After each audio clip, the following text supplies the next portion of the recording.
Welcome to Kenton's videos. Enjoy the video. In this video, I will show you how to make caramel apple empanadas. First, let's get started with the dough. You'll need 2 cups of all-purpose flour and 1 stick of cold butter, cut into small pieces. Combine these with a half cup of ice water until a cohesive dough ball forms. This step is crucial for a flaky crust.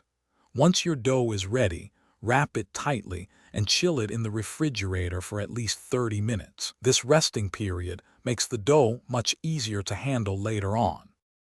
Now let's create that irresistible apple filling. Start by peeling, coring, and dicing 2 medium-sized apples into small, uniform pieces. This ensures they cook evenly and fit perfectly inside your empanadas. In a skillet, melt 2 tablespoons of butter and then add your diced apples. Sauté them until they begin to soften, then stir in 1/4 cup of brown sugar. Finish by adding 1 teaspoon of cinnamon and a pinch of nutmeg for that classic, comforting apple pie flavor. With your dough chilled and filling ready, it's time for assembly. Roll out your dough to about 1/8 inch thickness and use a 4-inch round cutter to create your empanada shells.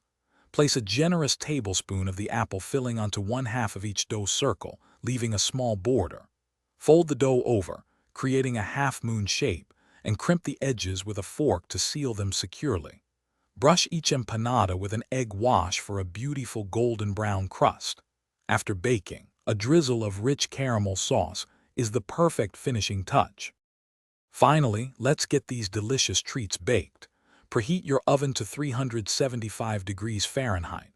Arrange your assembled empanadas on a baking sheet lined with parchment paper. Bake them for 15 to 20 minutes, or until they achieve a beautiful golden brown color and the filling is bubbly. Once baked, let them cool slightly before serving. These caramel apple empanadas are absolutely delightful served warm, perhaps with a scoop of vanilla ice cream or a dollop of whipped cream for an extra special dessert. Thanks for watching. Consider subscribing if we helped you.